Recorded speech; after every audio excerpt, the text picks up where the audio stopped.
प्रिय विद्यार्थियों, नमस्कार। क्लास 10 साइंस में आप सबका स्वागत है। मैं नरेश कुमार शर्मा आपको ऑनलाइन क्लास उपलब्ध करा रहा हूँ और इसी कड़ी में मैं आज आपको प्रमुख प्राकृतिक संसाधन मैन नेचुरल रिसोर्स के बारे में जानकारी प्रदान करूँगा। देखिए, हमारा ये जो पाठ है वो 4 अंक का पाठ है। पाठ का नाम है प्रमुख प्राकृतिक संसाधन। ये तो हमारा पाठ का नाम हो गया है और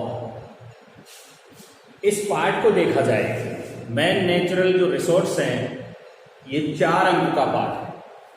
कितने अंक का है? पाठ 12वां है। अंक बाहर देखा जाए तो ये 4 अंक का पाठ, 4 अंक का पाठ है। जिसमें प्रश्न कैसे आएंगे? एक प्रश्न आएगा 1 अंक का, जो ए भाग में आएगा। किसमें आएगा? ए भाग में।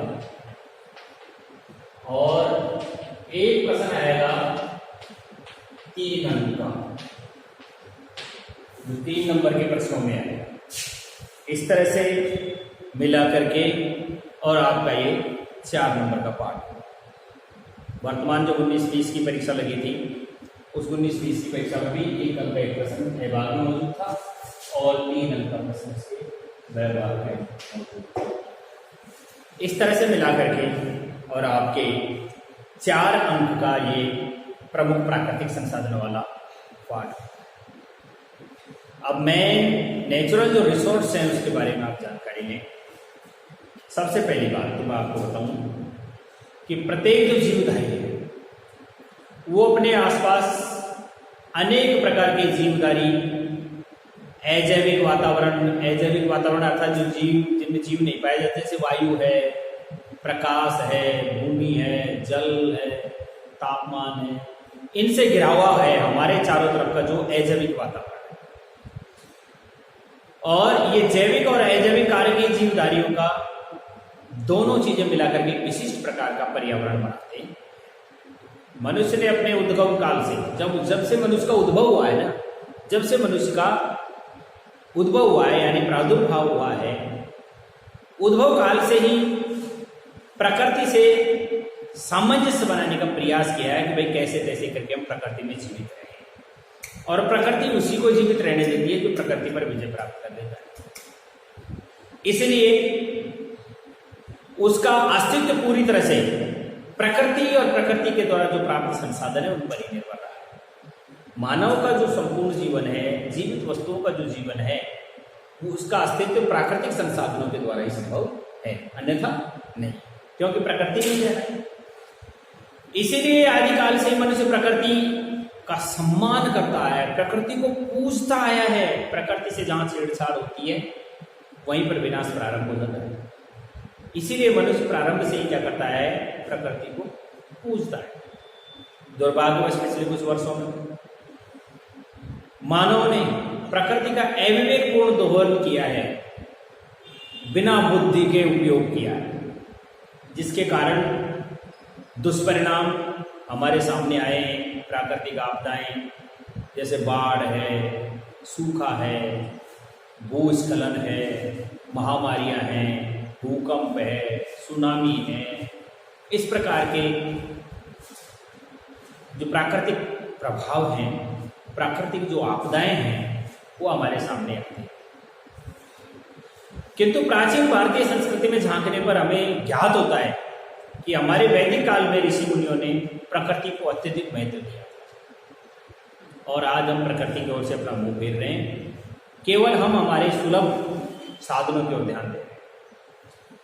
पहले जो प्राचीन ऋषि मुनि थे वो हमारे वन है, सूर्य, पृथ्वी, आकाश आदि को देवताओं के तुल्य मानते थे, उनकी पूजा अर्चना किया करते थे और इसी परंपरा को उन्होंने स्थापित करके मनुष्य को इनके जो प्राकृतिक परिवेश था उसके महत्व को समझाया।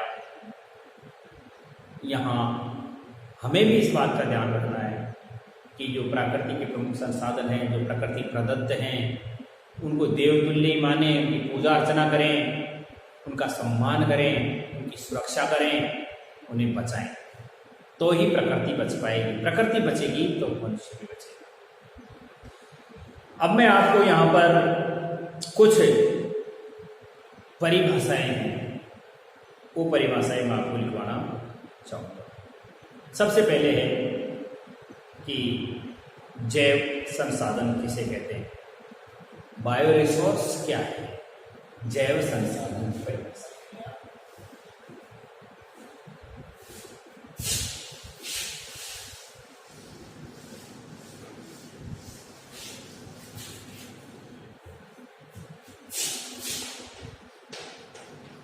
जैव संसाधन, देखो जैव संसाधन क्या है। सजीव या जीवित वस्तुएं क्या कहलाती हैं, जैव संसाधन। सजीव या जीवित वस्तुएं ही क्या कहलाती हैं, जैव संसाधन कहलाती हैं।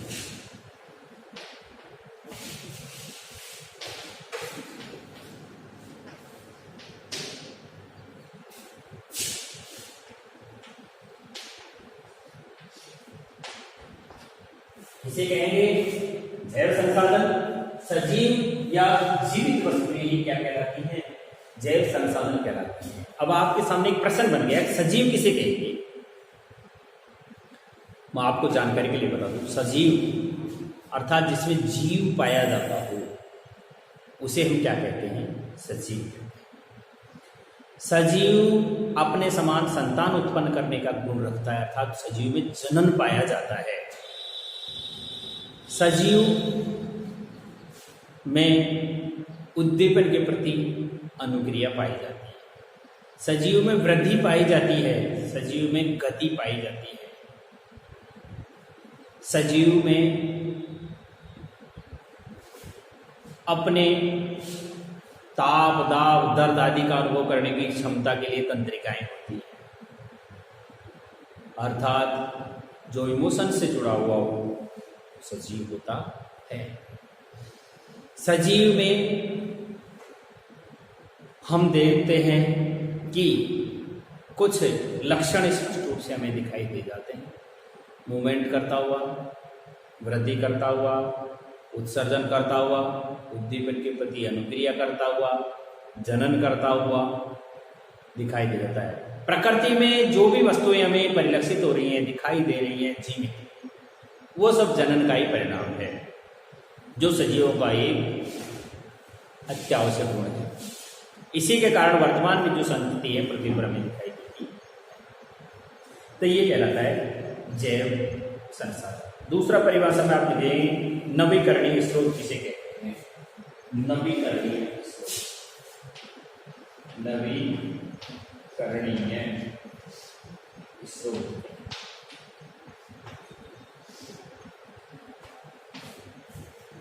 नवीकरणीय स्रोत के बारे में आप विचार करेंगे कि नवीकरणीय स्रोत का तात्पर्य होता है कि वे वस्तुएं जिनका निर्माण तथा प्रयोग, वे वस्तुएं जिनका निर्माण तथा प्रयोग, वे वस्तुएं जिनका निर्माण तथा प्रयोग दोबारा किया जा सकता हो। एक बार उपयोग में लेने के पश्चात दोबारा किया जा सकता हो, क्या कहलाता है वो, नवीकरणीय संसाधन कहलाता है। इसे कहते हैं नवीकरणीय संसाधन कहलाते हैं।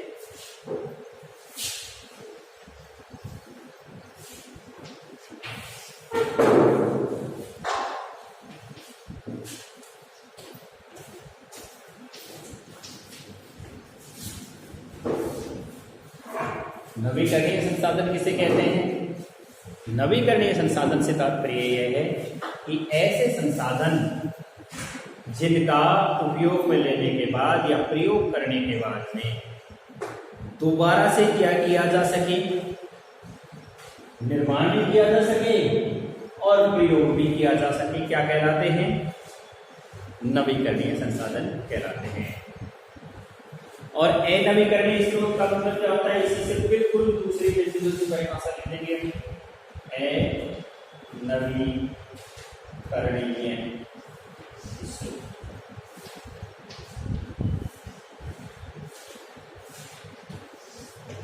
अनवीकरणीय स्रोत का मतलब यह होता है कि जिनके सीमित तो भंडार हो और पुनर्निर्माण होने की आशा बिल्कुल भी नहीं रहती हो, और निर्माण अगर किया भी जाए तो बहुत अधिक समय लगता हो, जैसे कोयला और पेट्रोलियम।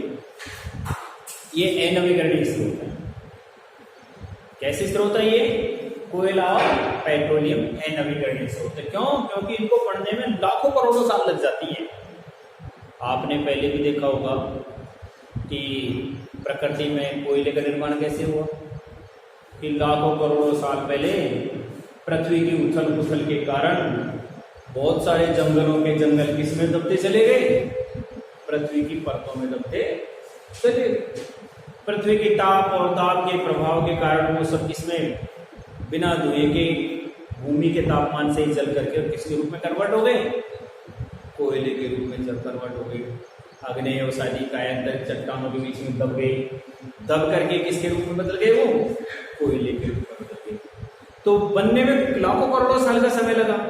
इसलिए इनको हम क्या कहेंगे? अनवीकरणीय स्रोत कहते हैं। कि अनवीकरणीय स्रोत वे वस्तुएं जिनका भंडार सीमित होता है, वे वस्तुएं जिनका भंडार सीमित होता है। पहली बात तो उसका भंडार कैसा होता है? सीमित होता है। जिनके पुनर्निर्माण होने की आशा बिल्कुल नहीं रहती। जिनके पुनर्निर्माण होने की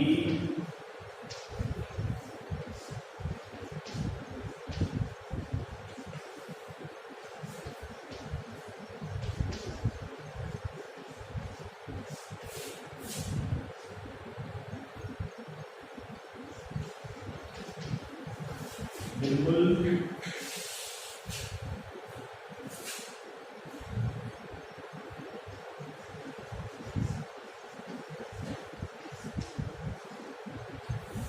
और यदि निर्माण किया भी जाए,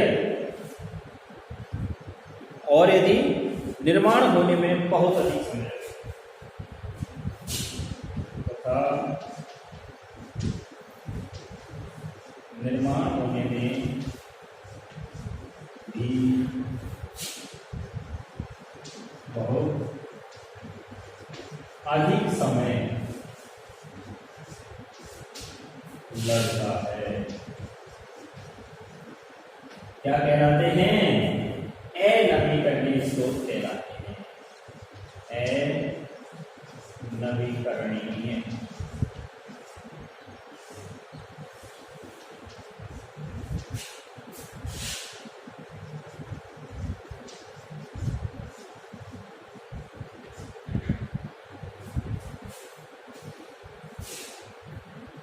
अब आप एक बार परिभाषा को और देखिए।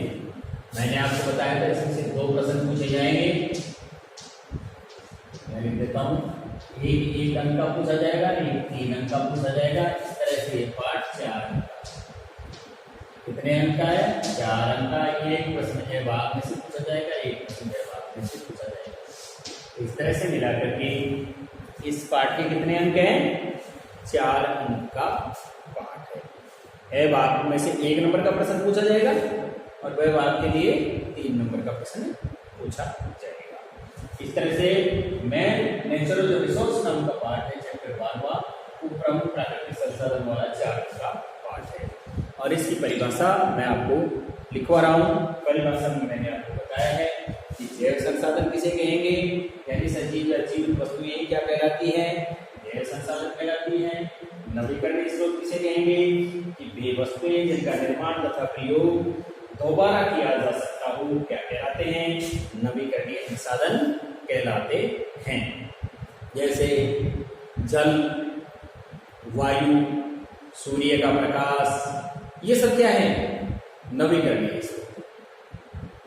और अनवीकरणीय स्रोत कौन से हो गए, कि वे वस्तुएं जिनका भंडार सीमित होता हो, यानी आने वाले समय में खत्म हो जाएगा। जैसे कोयले का भंडार आने वाले 200 सालों में खत्म हो जाएगा, ऐसा बताते हैं लगभग।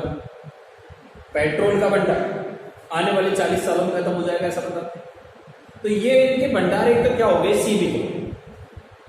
और निर्माण होने की संभावना है कि पुनः बिल्कुल भी नहीं रहती, दोबारा से इनका निर्माण किया जाए। और निर्माण अगर किया भी जाए ना, तो लाखों करोड़ों साल का समय लग जाता है। ऐसे संसाधनों को क्या कहेंगे, अनवीकरणीय स्रोत कहते हैं।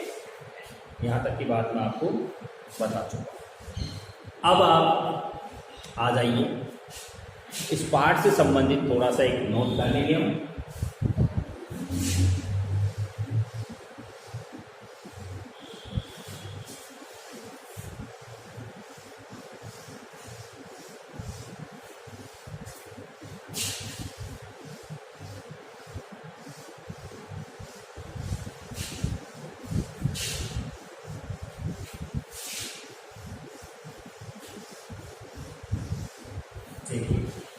पाठ के बारे में लिखेंगे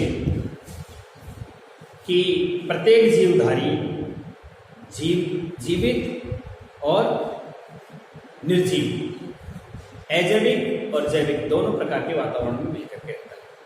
प्रत्येक जीवधारी अजैविक वातावरण में रहता है। पहली बात तो यही होगा, प्रत्येक जीवधारी अजैविक वातावरण के, अजैविक वातावरण का मतलब लिख लो, समझ जाओगे उसमें कि वायु, प्रकाश, भूमि, जल, ताप। वायु, प्रकाश, भूमि, जल, ताप आदि, ये सब क्या है, ये सारी की सारी अजैविक वातावरण की चीजें हैं, है ना। तो प्रत्येक जीवधारी अजैविक वातावरण के इसमें रहता है, संपर्क में रहता है, या अजैविक वातावरण से घिरा रहता है।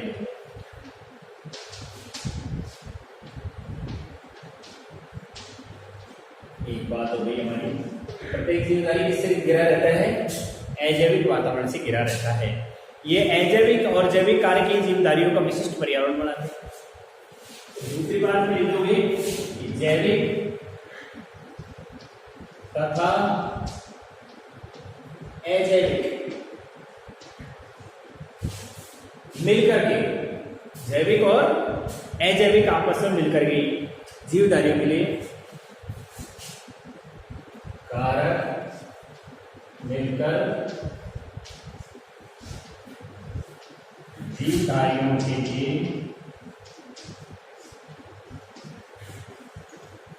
क्या करते हैं भाई, विशिष्ट पर्यावरण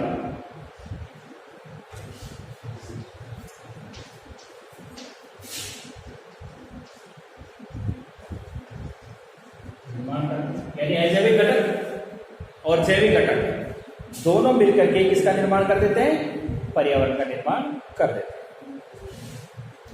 अब इसके बाद पिछले कुछ सालों से क्या होता जा रहा है, मनुष्य का जब से उद्भव हुआ है ना, तब से उसने प्राकृतिक संसाधनों पर एक सामंजस्य बनाने की कोशिश की।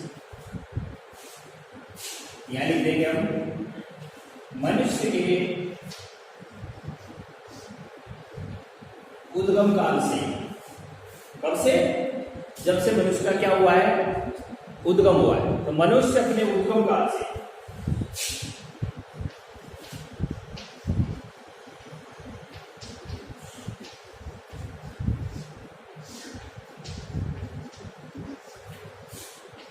प्रकृति से सामंजस्य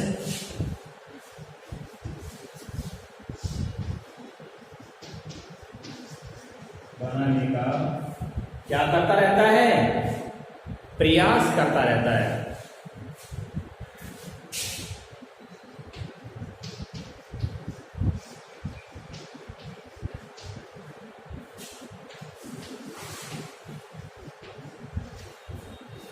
मनुष्य अपने उत्तम काल से ही प्रकृति से सामंजस्य बनाने का क्या करता रहा है?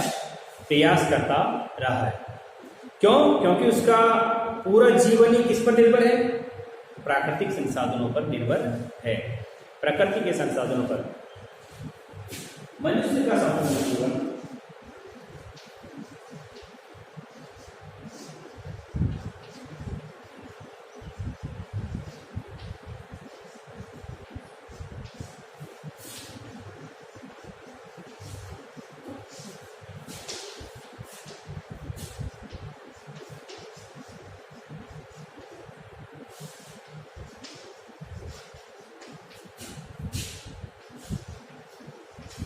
सारा जीवन उसका किस पर निर्भर है?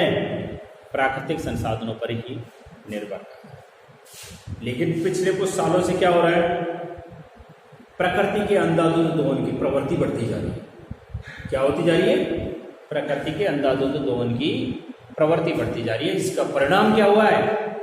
मैंने आपको पहले भी बता दिया। दुष्परिणाम प्राकृतिक आपदा, बाढ़, सूखा, भूस्खलन, महामारियां, भूकंप, सुनामी आदि के रूप में हो गए।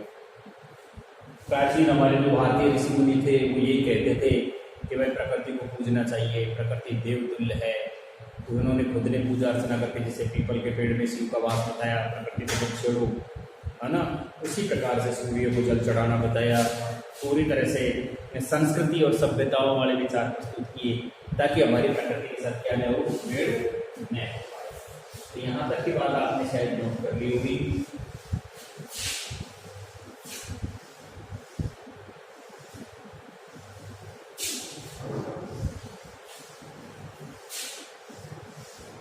इसका अगला पॉइंट है कि पिछले कुछ वर्षों से दुर्भाग्यवश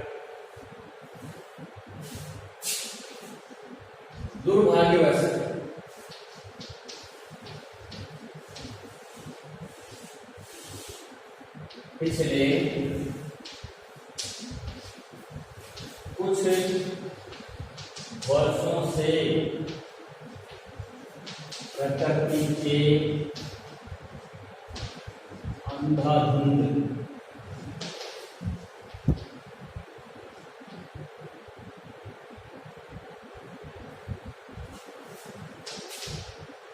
दोहन से प्राकृतिक आपदाओं का अनेक प्राकृतिक आपदाओं का दौर प्रारंभ हो गया। जैसे सूखा, बाढ़, सुनामी, महामारी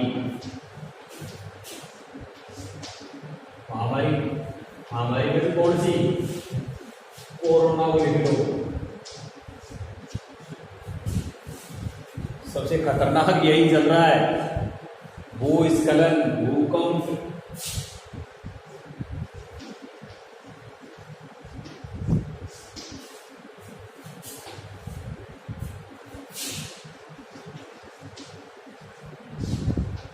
सुनामी आज दुर्भाग्यवश पिछले कुछ सालों से प्रकृति के साथ अंधाधुंध छेड़छाड़ हुई है। प्रकृति का अविवेकपूर्ण दोहन किया गया है और इस अविवेकपूर्ण दोहन के कारण ही क्या हुआ है? प्रकृति भी हमसे नाराज है और प्रकृति क्या करती है? अपना नैसर्गिक उपाय अपना लेती है। जैसे कहीं बाढ़ आना, कहीं सूखा पड़ना, कहीं सुनामी आ जाना, कहीं महामारी कोरोना आदि फैल जाना, भूस्खलन होना, भूकंप, सुनामी आदि, ये सारी चीजें किसके कारण से हुई हैं? प्रकृति के साथ किए जाने वाले अविवेकपूर्ण व्यवहार के कारण होता है। ये बात समझ गई। हमारे प्राचीन ऋषि मुनियों ने क्या किया था, प्रकृति को देवतुल्य मान करके पूजा था और ऐसे ही परंपरा डाली थी। हमारे प्राचीन, ये पूरे पाठ का सार आ जाएगा, ऋषि मुनियों ने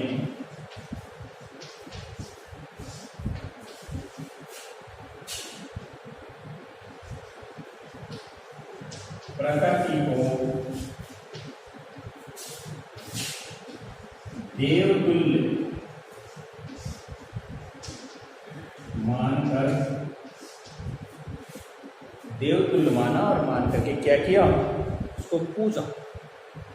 क्या किया, उसे पूजा, देवतुल्य माना और देवतुल्य मानकर पूजा अर्चना की।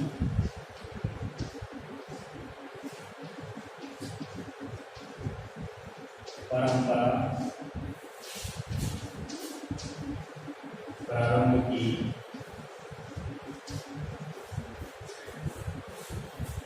परंतु हम उसके महत्व को नहीं समझ पाए और हमने प्रकृति के साथ खिलवाड़ करना शुरू कर दिया है।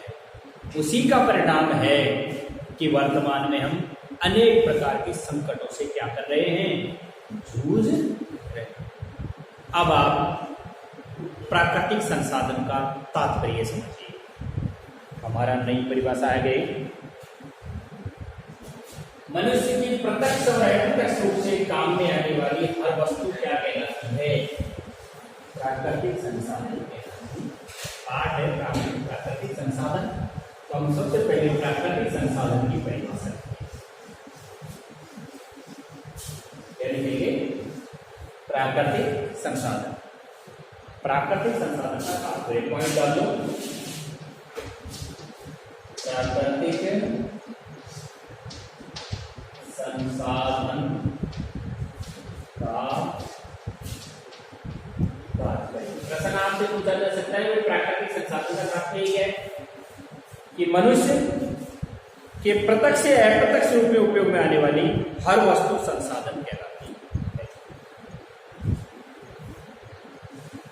जो संसाधन हमें प्रकृति से प्राप्त होते हैं, जिनका प्रयोग हम सीधा अर्थात उसमें कोई भी बदलाव किए बिना करते हैं, क्या कहलाते हैं, वो सब प्राकृतिक संसाधन कहलाते हैं। मनुष्य के प्रत्यक्ष या अप्रत्यक्ष रूप में, मनुष्य के प्रत्यक्ष या अप्रत्यक्ष रूप से उपयोग में आने वाली हर वस्तु क्या कहलाती है, संसाधन।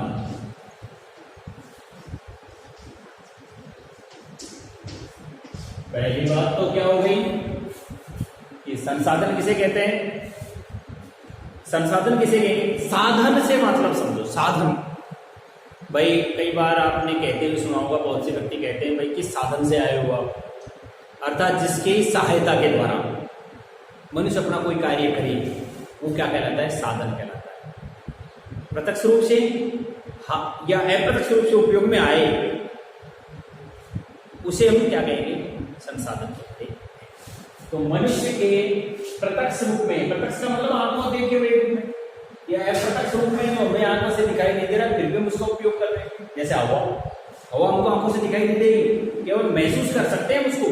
किसी पेड़ की फुटकी को या टहनी को उसने हिलाया तो हमने मान लिया कि यह वायु है, लेकिन बिना वायु के हम कुछ शक्ति जीवित नहीं रह सकते। हमको अप्रत्यक्ष रूप से दिखाई नहीं दे रही है, फिर भी हम उसका उपयोग कर रहे हैं, तो वो क्या है, संसाधन है। और प्रकृति से प्राप्त हो रहा है, हम तो ले रहे हैं, इसलिए उसको प्राकृतिक संसाधन। सूर्य की धूप है, वायु है, पानी है, ये सब प्रकृति द्वारा प्रदत्त है, इसलिए इनको हम क्या कहेंगे, प्राकृतिक संसाधन कहते हैं। अब इसी में हम परिभाषा में परिवर्तन कर दें, जो संसाधन हमें प्रकृति से प्राप्त होते हैं, ये तो होगी पहली बात। और इसी की दूसरी बात कि जो संसाधन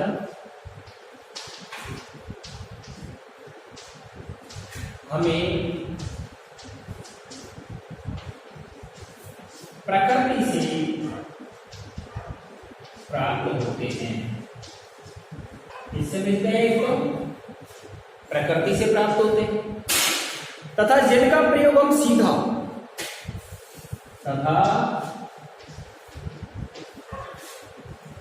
जिनका प्रयोग हम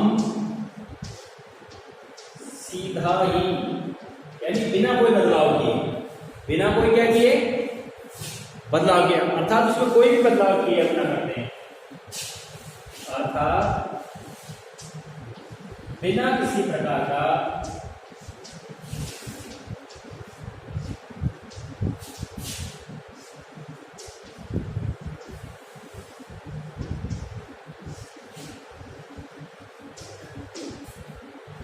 बिना किसी प्रकार का बदलाव किए, ब्रैकेट बंद कर देता हूं इसको, अब हो जाएगा हमारा सीधा उपयोग करते हैं।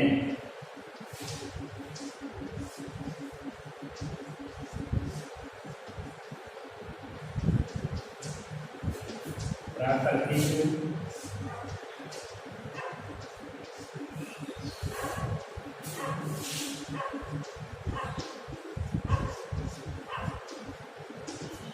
संसाधन कहलाते हैं कि जिनका हम बिना किसी प्रकार का कोई बदलाव किए उपयोग करते हैं, प्राकृतिक संसाधन कहलाते हैं। अब प्राकृतिक संसाधनों के प्रकार पर आ जाइए, इस पर आ जाइए, प्राकृतिक संसाधनों के प्रकार। मनुष्य के प्रत्यक्ष या अप्रत्यक्ष रूप से उपयोग में आने वाली वस्तु संसाधन, और प्रकृति से प्राप्त होते हो, प्रयोग सीधा ही किया जाए, अगर बिना कोई बदलाव किए किया जाता हो, क्या कहलाता है? प्राकृतिक संसाधन कहलाता है। दोनों परिभाषा मिल गई है उसमें, आगे समझ में। अब आप यहाँ लिख लीजिए प्राकृतिक संसाधन के प्रकार। प्राकृतिक संसाधन कितने प्रकार के?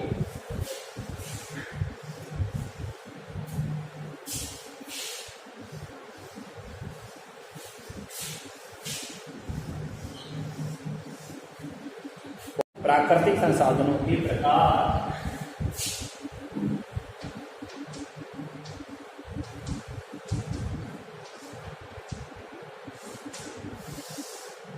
हमारा पॉइंट आ गया प्राकृतिक संसाधनों के प्रकार। देखिए, प्राकृतिक संसाधनों को 3 भागों में बांटा है।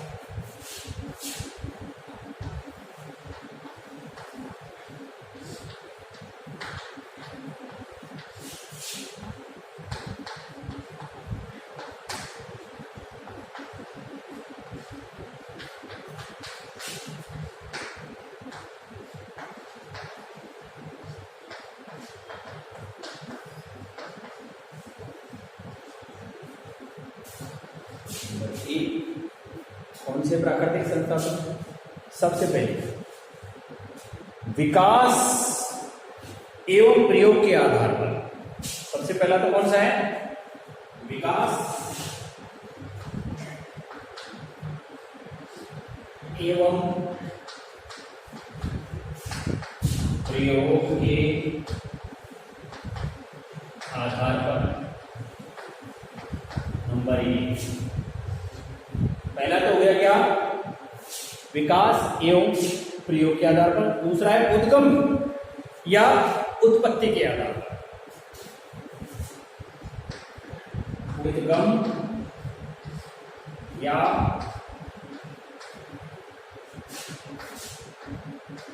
उत्पत्ति के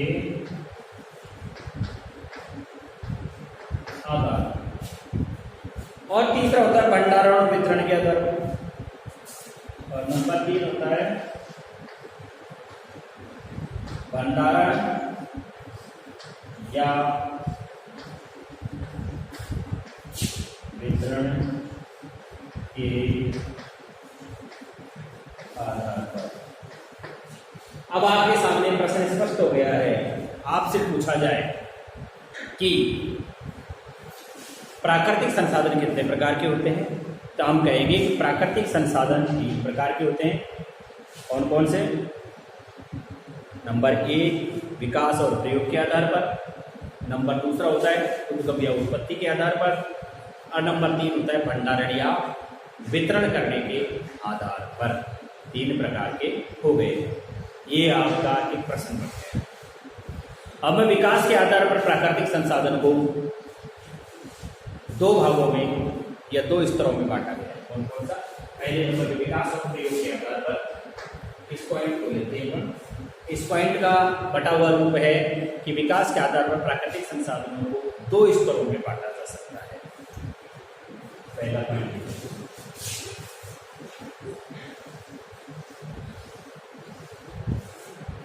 पहले पॉइंट में डालेंगे विकास एवं प्रयोग के आधार पर, विकास एवं प्रयोग के आधार पर प्राकृतिक संसाधन के 2 स्तर होते हैं।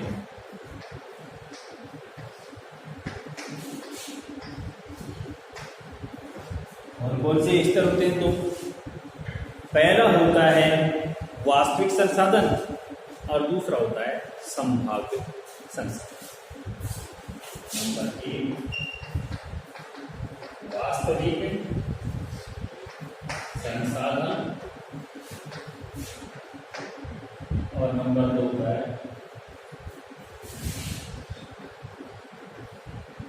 संभाव्य संसाधन।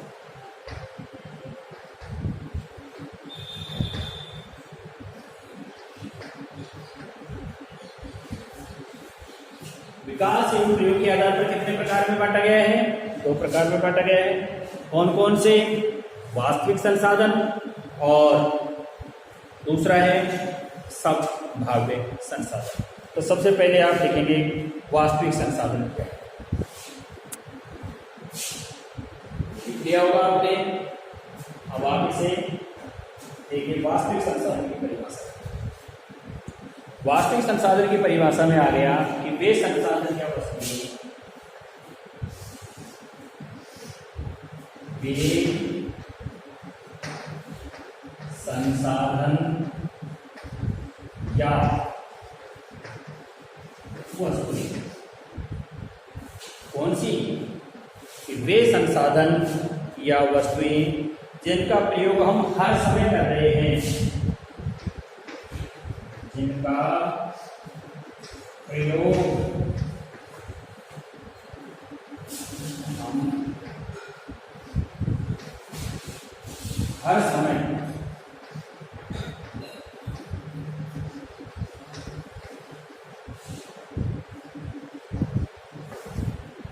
प्रत्येक समय उनका वस्तुएं जिनका उपयोग या जिनकी संरचना या मात्रा हमें पता है, जिनका इस्तेमाल हर समय कर रहे हैं, जिनकी संरचना या मात्रा हमें पता है, हर समय उपयोग कर रहे हैं, जिनकी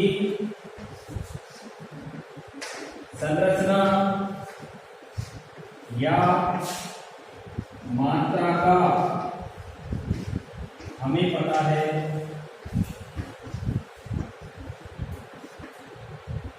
जिनकी संरचना का हमको क्या है?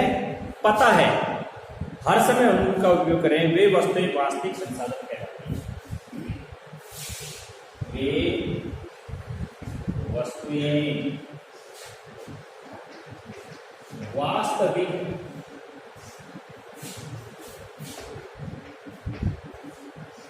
संसाधन कहलाती,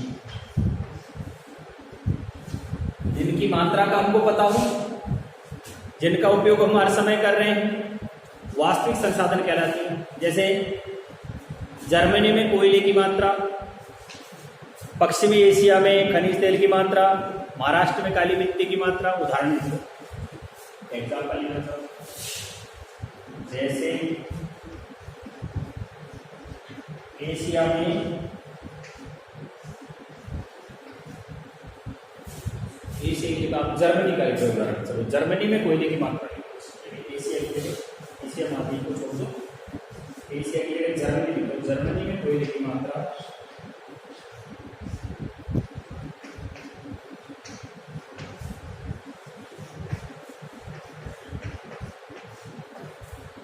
जर्मनी के अंदर कोयले की मात्रा लिख दिया हमने। उसी तरह पश्चिमी एशिया में खनिज तेल की मात्रा, पश्चिमी एशिया में खनिज तेल, खनिज का मतलब जानते होंगे आप,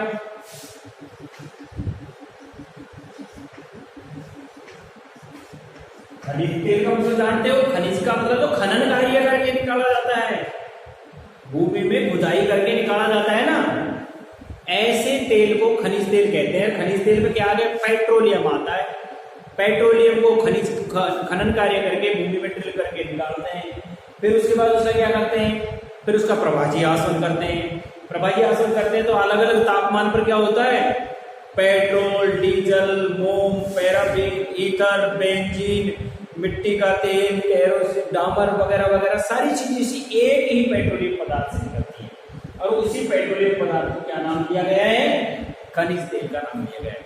जैसे महाराष्ट्र में काली मिट्टी की मात्रा,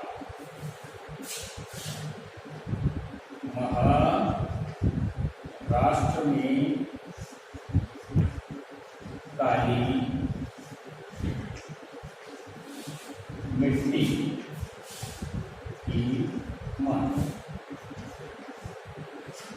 अब आपके समझ में ये पॉइंट आ गया होगा, कौन सा, कि वास्तविक संसाधन किसे कहते हैं, कि वे संसाधन या वस्तुएं जिनकी संरचना या मात्रा का हमें पता है तथा जिनका इस्तेमाल हम हर समय कर रहे हैं, ये वस्तुएं क्या कहलाती हैं, वास्तविक संसाधन कहलाती हैं। एग्जाम्पल के तौर पर जर्मनी में कोयले की मात्रा, पश्चिमी एशिया में खनिज तेल की मात्रा, महाराष्ट्र में काली मिट्टी की मात्रा, ये सब क्या कहला रहे हैं, ये सब प्राकृतिक कौन से संसाधन के विकास और प्रयोग के आधार पर वास्तविक संसाधन कहलाते। अब इसी का दूसरा पॉइंट ले लो, संभाव्य संसाधन। कौन से, संभाव्य। और भी लिखना चाहो, महाराष्ट्र में हो गया पॉइंट दूसरा, वास्तविक के बाद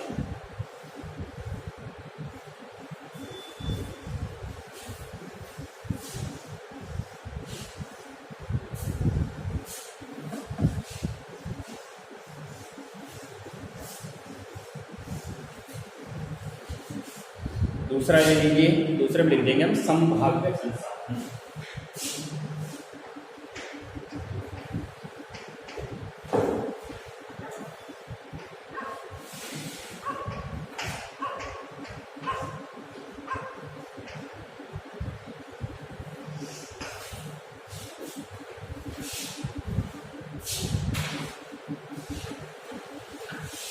संभाव्य संसाधन में वस्तुएं जिनकी निश्चित मात्रा तथा संख्या का अनुमान हम नहीं लगा सकते, वे वस्तुएं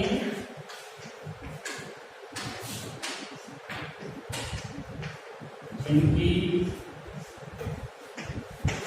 संख्या या मात्रा का हम सही अनुमान नहीं लगा सकते हैं,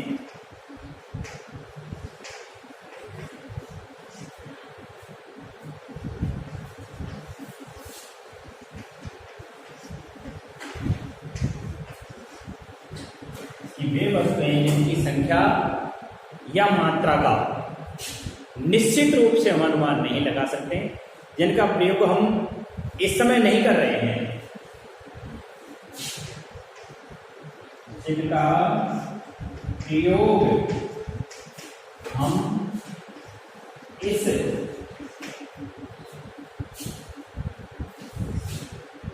समय नहीं कर रहे हैं,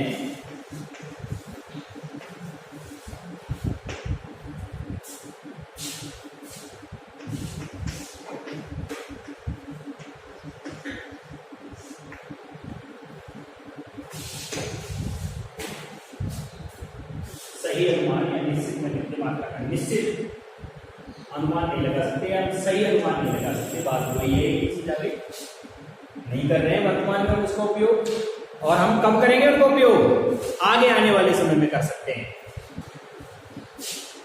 तथा आगे आने वाले समय में उनका उपयोग करेंगे।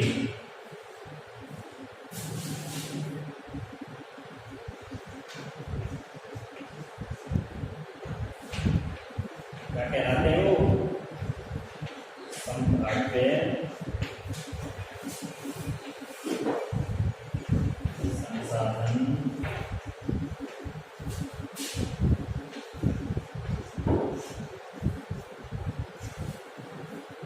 संभाव्य संसाधन कहलाते हैं। वर्तमान समय में नहीं कर पाने के कारण, उदाहरण जैसे 20 वर्ष पहले तेजी से चलने वाली पवन चक्कियां एक संभाव्य संसाधन थी, लेकिन आज के आधुनिक समय में हमारे देश में बहुत ज्यादा टेक्नोलॉजी बढ़ गई है, जिसके कारण ही हम क्या कर रहे हैं, पवन चक्कियों का प्रयोग आज कर पा रहे हैं। लद्दाख में पाया जाने वाला जो यूरेनियम था वो भी हमारा क्या था, एक संभाव्य संसाधन है, जिसका प्रयोग हम आगे आने वाले समय में कर सकते हैं। तो हम उदाहरण में क्या लिख सकते हैं, 20 वर्ष पहले तेजी से चलने वाली पवन चक्कियां, उदाहरण लिख लो यहां,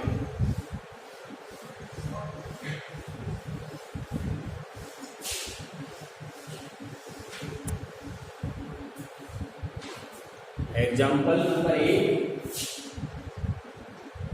20 वर्ष पहले चलने वाली पवन चक्कियां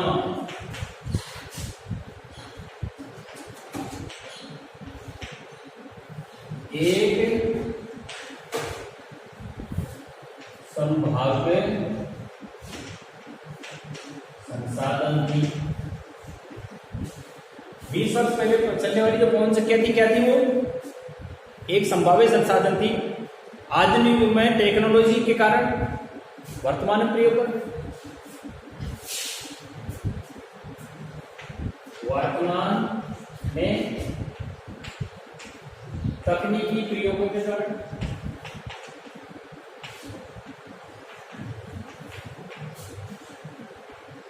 हम आज उनका उपयोग करते हैं।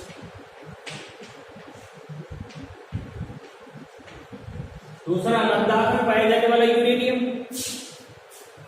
एग्जाम्पल नंबर 2, लद्दाख में पाए जाने वाले यूरेनियम का उपयोग आगामी समय में